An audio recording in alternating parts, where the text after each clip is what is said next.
The message came on a Tuesday afternoon, which was strange in itself. Nathan Holloway hadn't heard from his wife in 3 days.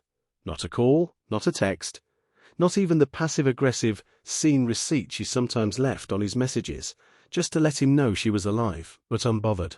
3 days of silence after their last argument, which had been about nothing and everything, the way most of their arguments had become in the past year. He'd come home from a 12-hour shift at the construction firm, where he managed project timelines and billing, to find her standing in the kitchen staring at her phone.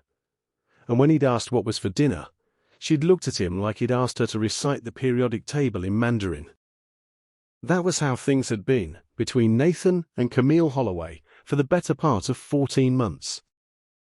So when the message finally came, "Meet me tonight at Rosario's, 7 p.m. It's important. Please come." He'd sat with it for a long time, his phone balanced on his knee, staring at the words until they blurred. Rosario's was their place. Or it had been once. Back when they were dating, back when Camille used to laugh so freely that strangers at neighboring tables would turn and smile just from the sound of it. They'd had their first real date there 6 years ago. He'd proposed there 4 years ago on a Tuesday night just like this one, down on one knee beside table 7, with a ring he'd spent 3 months saving for and a speech he'd rehearsed so many times it had stopped feeling like his own words. She'd said yes before he even finished. The memory of that night sat in his chest, now like a stone, heavy, smooth, immovable. He typed back, "I'll be there." Nathan dressed carefully that evening, which he recognized, even as he was doing it, as a kind of hope he hadn't earned the right to have. He chose the charcoal blazer she'd once said made him look like a man who had his life together. He shaved. He splashed on the cologne that had been sitting unopened on his bathroom shelf since their last anniversary dinner, which had ended with her going to bed early and him finishing the wine alone on the back porch. He told himself she wanted to talk, that she'd finally decided they needed to address things properly, maybe suggest counseling, maybe clear the air. They'd been drifting for so long that any conversation, even a hard one, felt like it would be a relief. At least it would be honest. At least it would be real. He arrived at Rosario's at 6:52 p.m., early the way he always was, and gave his name to the host, who led him through the warm amber light of the restaurant toward a booth near the back. He was looking at the familiar framed prints on the wall, the Italian countryside, the Venetian canal, when he turned the corner and stopped. Camille was already there. And she was not alone. The man sitting beside her was perhaps 35, maybe a year or two younger than Nathan's own 38. He was broad-shouldered in a fitted grey shirt, with dark hair swept back from a face that was handsome in an uncomplicated, effortless way. He had the kind of jawline that belonged in watch advertisements. His hand was resting on the table, close to Camille's, close enough that Nathan understood everything in the space of a single heartbeat. Camille looked up and met his eyes. She didn't flinch. She didn't look ashamed. She looked, if anything, composed. The way a person looks when they've rehearsed a moment so many times in their head that the actual living of it feels almost administrative. "Sit down, Nathan," she said. He sat. Not because he was obedient, but because his legs made the decision before his brain could object. He slid into the seat across from them both, and the host placed a menu in front of him with cheerful indifference and disappeared. For a moment, nobody spoke. Nathan looked at the man beside his wife. The man looked back with the uncomfortable expression of someone who had been told this would go smoothly and was beginning to have doubts. "His name is Trevor," Camille said. "We've been seeing each other for 8 months. 8 months. Nathan did the math automatically, the way he always did with numbers. 8 months ago had been February. February, when he'd worked late nearly every weekend trying to save the Meridian project from going over budget. February, when Camille had started going to a new gym, started coming home later, started answering her phone in the other room. He'd noticed all of it and told himself he was being paranoid. He'd talked himself out of his own instincts so thoroughly and so systematically that he deserved some kind of award for it.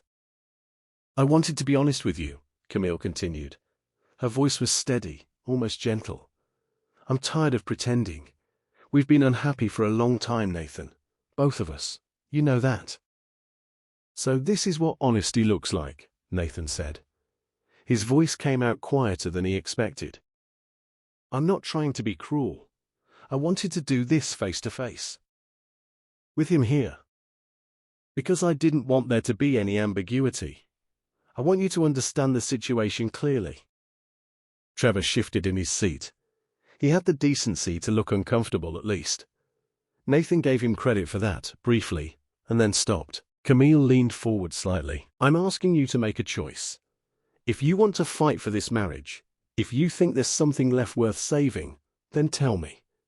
We can figure out next steps. But if you feel what I feel, Nathan, if you're honest with yourself, then maybe the kindest thing is to let go. Let me start over. Let yourself start over. She said it like she was offering him a gift. Like she was doing him a favor by sitting in their restaurant with another man and asking him to either beg or bow out gracefully. Nathan looked at her for a long moment. He thought about the first time he'd seen her. At a mutual friend's housewarming party, talking animatedly about a documentary she'd just watched, her hands moving through the air as she spoke.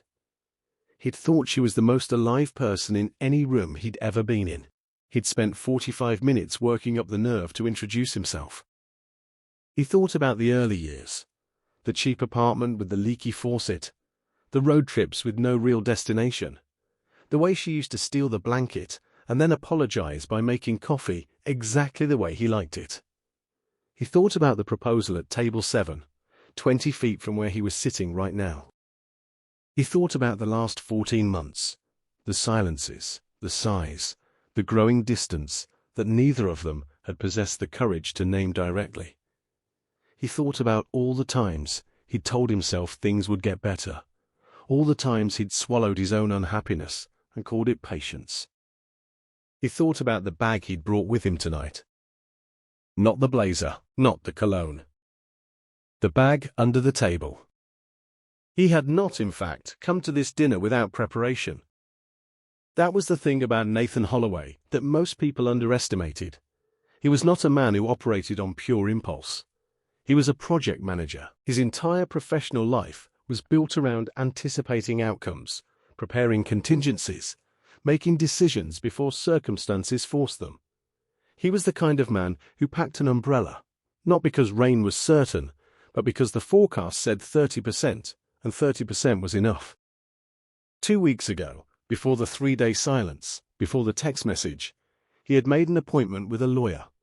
Not because he knew, not consciously, not definitively, but because some part of him had been doing the math for months and arriving at the same answer. Some part of him had recognized that certain silences were not pauses but endings, that certain distances were not temporary but permanent. He had sat with the lawyer, a quiet woman named Mrs. Afolaby, in a sunlit office downtown, and he had said, very simply, I think my marriage is ending, and I want to understand what that looks like before it happens to me. Mrs. Afolaby had nodded without surprise, as people in her profession learn to do, and had walked him through his options. She had prepared documents.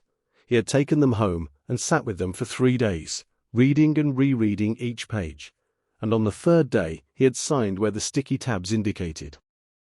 He had carried them in his bag to Rosario's tonight, not because he was certain he would need them, but because he was a man who packed an umbrella. Now, listening to his wife explain the shape of his own life to him across a candlelit table in the restaurant where he had proposed to her, he reached down without drama and unzipped the bag. He placed the documents on the table with both hands, the way you'd set down something that had taken a long time to carry, and that you were finally, gratefully, putting down for good. The folder was plain manila, nothing theatrical about it, just clean white pages with legal language and his signature on the final page. Camille stared at it. For the first time since he'd sat down, her composure faltered. Something moved across her face, not guilt exactly, but surprise. The expression of a person who had prepared for one play and found themselves in a different production entirely. What is that? She said. It wasn't quite a question. Divorce papers, Nathan said, already signed. All they need is yours. Trevor said nothing. He had turned slightly away from the table, as though granting them privacy, as though he could retroactively not be present for this. I don't, Camille started. You asked me to make a choice, Nathan said. You told me to be honest with myself. So I'm being honest with you. I made this choice before tonight, not in anger, not as a reaction to him. He didn't look at Trevor when he said it. I made it because I've been watching us disappear for 1.5 years, and I didn't know how to stop it. And I think somewhere along the way, I stopped believing I could. This isn't me giving up. This is me accepting what's already true. He said it without his voice breaking, which surprised him. He had half expected it to break. Camille looked down at the documents, then up at him. Her eyes were bright in a way that might have been tears beginning, or might have been the candlelight. He found, to his own quiet astonishment, that he didn't know her well enough anymore to tell the difference. Nathan. You wanted honesty, he said. That's what this is. He stood. He buttoned his blazer. He looked at her one more time, not with anger, not with bitterness, but with the kind of clear-eyed sadness that comes from loving something for a long time and accepting that love is sometimes not enough to hold two people in the same direction. Enjoy your dinner, he said. And then Nathan Holloway walked out of Rosario's, past Table 7, past the Italian countryside prints on the wall, past the host stand where the smiling young woman wished him a good evening without knowing anything at all about what she was saying, and out into the cool night air. He sat in his car for 17 minutes before he started the engine. He didn't cry, not right then. That would come later, in the weeks that followed, in the specific and unexpected moments that grief chooses for itself. It would come when he found her half-used shampoo in the shower. When he drove past a restaurant, they talked about trying but never had. When a song came on the radio that had been playing the first time she'd taken his hand. But in the car, in that parking lot, he felt something he hadn't anticipated. Stillness. Not happiness, not relief, exactly, but a kind of quietness, like a storm that had been building for months had finally broken, and the air pressure had equalized. He sat with it, breathing steadily, hands loose in his lap. He thought about something his father had told him years ago, in the clumsy and well-meaning way that fathers give advice, that the hardest part of loving someone wasn't falling or staying, but knowing when holding on had stopped being love and started being fear. His father had said it in the context of a story about a business partnership that had gone wrong, and Nathan had listened with half his attention and promptly forgotten it. He remembered it now in full. He started the engine. The divorce took 7 months to finalize. It was not clean. No divorce is. But it was not catastrophic either.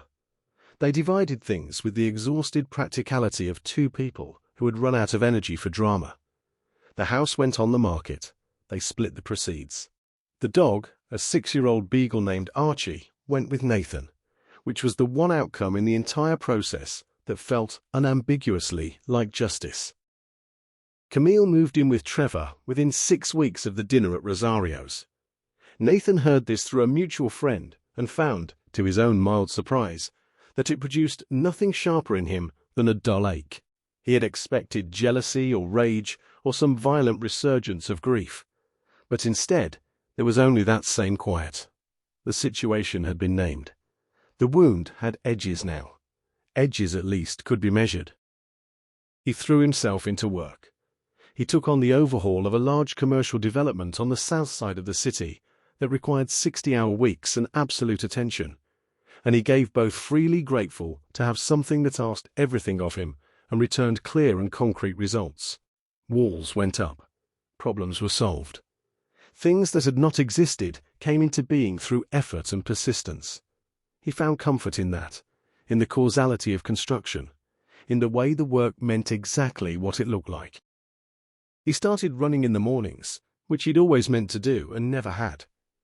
He started cooking properly, not just reheating things, but actually cooking, learning recipes slowly, making mistakes, throwing meals away and trying again. He had a dinner party for 5 friends in October, 8 months after Rosario's, and cooked a lamb shoulder that took 4 hours and came out nearly perfect. He sat at the head of his own table, surrounded by people he'd been too busy or too withdrawn to see properly in years, and he thought, "This is mine. This is still mine." He did not swear off love, the way some men do after a marriage ends, as though love itself were the thing that had failed them. He knew better. Love had not failed him, and he had not failed love. 2 people had simply grown in different directions, until the distance between them exceeded what either one was willing to walk. These things happened. They were common, and they were real, and they were survivable. He was proof of that, or was becoming it. A year after that Tuesday evening, he drove past Rosario's on his way home from a site inspection. He noticed, without significance, that they'd changed the sign out front, new font, darker red. He wondered briefly if Table 7 was still in the same place. He suspected it was. He didn't stop. There was no need. The restaurant no longer held the place it once had in his personal geography. It was just a building now, a good one by all accounts, with food worth eating and lighting worth returning to. Maybe someday he would take someone there. Maybe the maitre d' would seat them at Table 7 without knowing anything, and it would just be a table, comfortable and ordinary, as tables are meant to be. He drove home. Archie met him at the door with the unconditional enthusiasm that only dogs can sustain past the point of reason. Nathan crouched down and scratched behind the dog's ears and let himself be happy about that small, reliable thing for a moment before standing up and walking into his own kitchen, in his own house, to make dinner for one on a Tuesday night that was ordinary in every respect except for the fact that he was still standing in it, intact himself. He had made his choice in that restaurant, not in defiance, not in performance, but in the simple and private act of knowing himself well enough to recognize a closed door and walk through it with his head up. It had cost him something real. These things always do. But it had given him back something he hadn't realized he'd been slowly surrendering over 14 months of polite distance and careful silences. The basic, non-negotiable fact of his own dignity. He turned on the stove. He got out the cutting board. Outside the window, the evening was settling in the way evenings do, going golden and then blue, indifferent to the details of any particular human life, but beautiful nonetheless. Nathan Holloway began to cook.